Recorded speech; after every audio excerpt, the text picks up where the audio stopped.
Halo Sobat Adsen, salam pintar. Bersama saya Kak Alex, tutor biologi adsen.id. Dalam video kali ini, kita akan melanjutkan pembahasan materi mengenai animalia.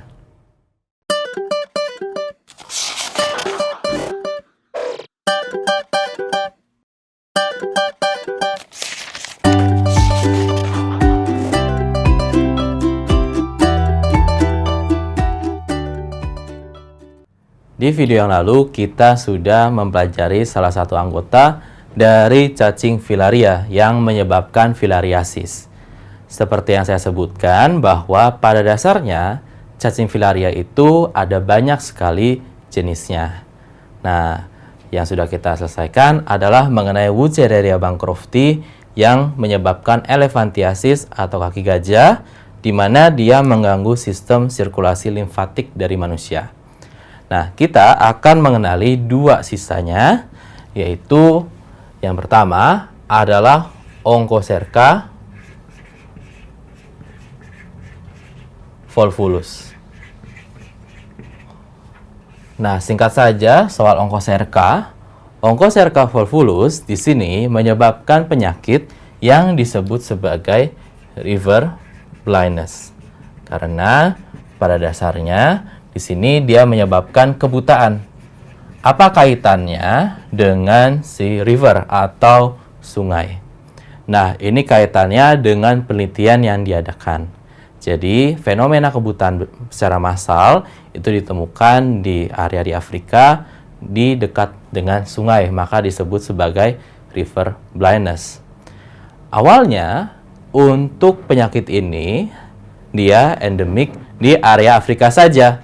Nah, tetapi karena ada sejarah perbudakan, orang-orang Afrika dibawa ke Amerika. Maka dari sini infeksinya tersebar di Amerika juga. Nah, river blindness atau kebutaan atau yang disebabkan oleh Onchocerca volvulus di sini juga membutuhkan vektor, gitu ya. Nah, vektornya adalah vektor yang mengonsumsi darah, gitu ya, yaitu lalat. Gitu ya, lalat. Nah, jadi lalat ini mengonsumsi darah dan dia bisa memberikan cacing ini juga. Pada dasarnya hampir sama konsepnya dengan si Wuchereria bancrofti. Nah, untuk yang terakhir dari cacing filaria itu adalah yang nama genus dan nama spesies, epithet spesiesnya itu berulang, yaitu cacing yang kita sebut sebagai loa loa. Nah, loa loa pada dasarnya ini artinya adalah cacing-cacing, gitu ya. Nah, jadinya hal yang harus diketahui dari loa loa ini adalah cacing yang tinggal, gitu ya. Cacing yang menempati area konjungtiva. Nah, kalau teman-teman ingat, coba konjungtiva di mana? Di area mata, gitu ya. Jadinya di area konjungtiva yang mana di bagian di balik kelopak kita, gitu ya. Nah, di situ dapat ditemukan ada cacing loa loa. Dan kalau teman-teman pernah lihat videonya itu bisa ditarik, gitu ya. Nah, jadinya itu adalah contoh beberapa spesies yang merupakan cacing filariasis. Nah, dari tadi kita sudah ngomongin beberapa spesiesnya dan mayoritas, gitu ya, yang kita omongkan adalah cacing yang bersifat parasitik. Nah, kita akan mempelajari satu spesies terakhir dari Nemathelminthes yang memiliki jasa yang besar di dunia biologi, yaitu yang kita sebut sebagai Caenorhabditis elegans. Caenorhabditis elegans adalah yang kita sebut sebagai organisme model. Jadi, kalau teman-teman menemukan ada istilah organisme model, maka organisme ini intens sekali dipelajari, gitu ya. Jadi, organisme model adalah organisme non-manusia, gitu ya. Gitu ya, yang dijadikan model, gitu ya, model untuk studi, gitu gitu ya. Untuk studi demi kepentingan berbagai hal. Nah, beberapa yang dapat diteliti dari Caenorhabditis elegans itu ada banyak sekali. Intinya kita mempelajari fenomena biologis dari organisme ini. Biasanya di suatu kelompok dari organisme kita akan punya organisme model masing-masing, gitu ya. Jadi ada misalkan ada yang invertebrata yang cacing, kemudian ada juga yang vertebrata. Tumbuhan pun juga ada organisme model seperti Arabidopsis thaliana. Ada juga tumbuhan tropisnya yang jadikan model, misalkan jagung atau zeamais dan sebagainya. Jadi disesuaikan dengan kebutuhan. Nah, organisme ini yang digunakan untuk mempelajari fenomena biologis yang nantinya akan berguna untuk pemahaman kita untuk pengembangan banyak hal. Nah, beberapa hal yang dipelajari misalkan adalah masalah penuaan, kemudian perilaku kawin, kemudian pergerakan otot, dan banyak hal, gitu ya. Termasuk beberapa fenomena genetik, gitu ya. Fenomena genetik, kemudian bisa berupa fenomena apoptosis atau fenomena yang kita sebut sebagai program bunuh dirinya sel, gitu ya. Karena sel dapat melakukan bunuh diri yang diprogram jika sel itu tidak mengindahkan atau ada error di dalam selnya. Jadi dia harus di stop atau dimatikan, gitu ya. Nah, kemudian juga Caenorhabditis elegans adalah salah satu contoh hewan yang dikirimkan ke luar angkasa untuk dipelajari pergerakan dari otot dan perkembangannya di area dengan atau di wilayah dengan nol gravitasi. Sehingga studi mengenai si Caenorhabditis elegans ini dapat berguna untuk astronot nanti. Karena kalau kita ada di area nol gravitasi, kita jarang sekali menggunakan otot. Maka akan banyak sekali kejadian atau ada kemungkinan bahwa orang yang pergi keluar angkasa akan mengalami atrofi, gitu ya, karena ototnya menyusut karena tidak dipakai. Nah, kita bisa mempelajari itu dari si Caenorhabditis elegans. Dan Caenorhabditis elegans seperti teman-temannya yang merupakan nematoda memiliki ketahanan yang luar biasa.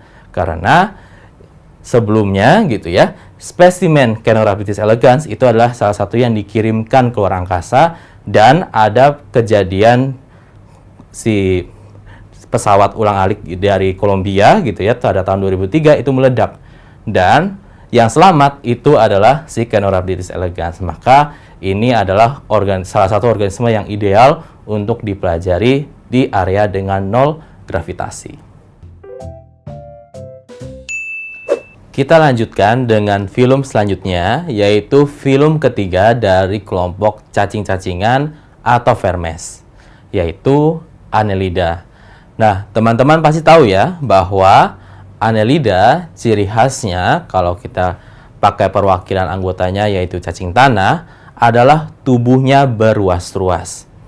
Nah, ini mengacu pada asal katanya dari Annelida yaitu kata annulus, yang mana di sini artinya adalah cincin. Oke.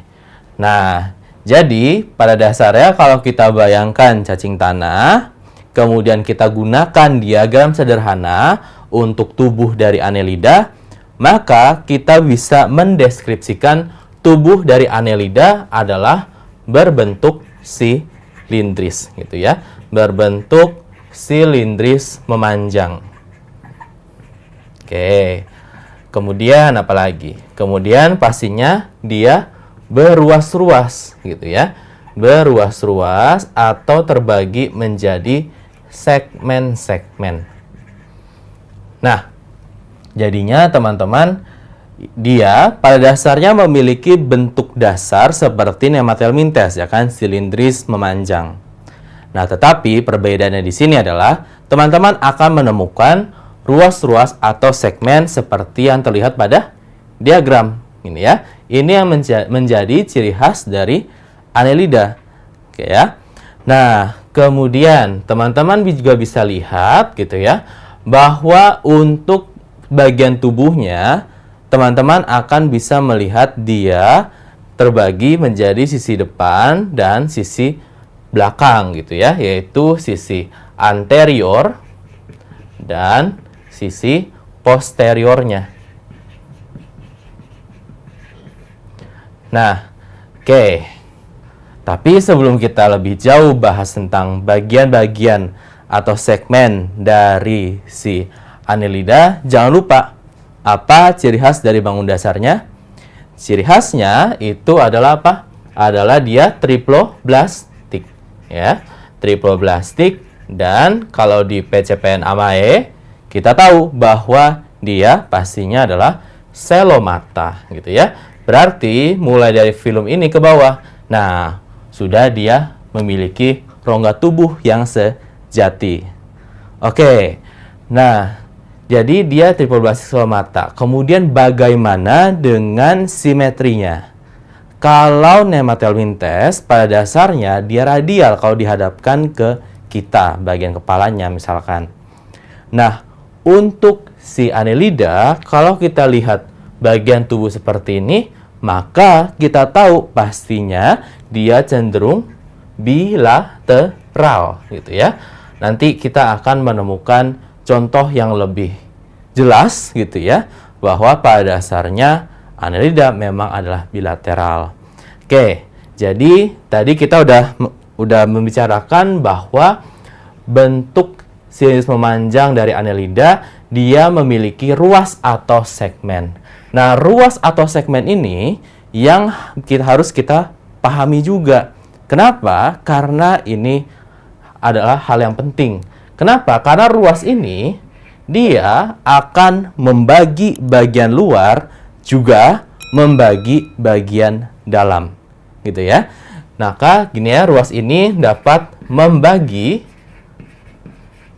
bagian luar dan bagian dalam. Maka kalau teman-teman potong bagian sini, teman-teman amati isinya, kemudian teman-teman lihat dari segmen yang lain juga, misalnya di sini gitu ya. Nah, teman-teman akan menemukan susunan organ internal yang sama. Maka segmen dari Annelida ini kita pakai istilah khusus, yaitu yang kita sebut sebagai metameri atau somit, gitu ya. Nah, jadinya saya ulang bahwa segmen tubuh dari Annelida itu membagi bagian luar dan bagian dalam, dan isi dari per segmennya itu sama, gitu ya. Jadi kalau di sini posisi ada pembuluh darah gitu ya, di sini juga nanti posisinya ada pembuluh darah juga berulang-ulang. Oke. Nah, jadi isinya ada organ sirkulasi, kemudian ada organ ekskresi, dan ada sistem sarafnya. Oke ya. Nah, kemudian setiap segmen ini dia gitu ya, dipisahkan gitu ya. Dipisahkan oleh sekat gitu ya. Oleh sekat atau septum. Oke ya, kalau ada banyak namanya septa. Nah, konteksnya kalau yang ada di tubuh cacing tanah, maka dia dipisahkan oleh dua sekat, maka ganti nama jadi septa, gitu ya. Dua sekat ini merupakan sekat yang berasal dari peritoneum, gitu ya, atau rongga perut, peritoneum. Oke. Nah, kemudian kita lihat untuk bagaimana cara hidupnya, gitu ya. Untuk cara hidupnya, anggota Annelida, teman-teman bisa bayangkan, oh dia terestrial. Tapi jangan lupa, ada anggotanya yang dia hidup di air, gitu ya, atau perairan atau secara akuatik, bisa air tawar, bisa air laut, gitu ya. Kemudian tentu saja dia bisa di tanah gitu ya, atau secara terestrial umumnya di tempat yang lembab. Nah, Sobat AdSense, sampai di sini dulu video kelanjutan pembahasan materi mengenai animalia.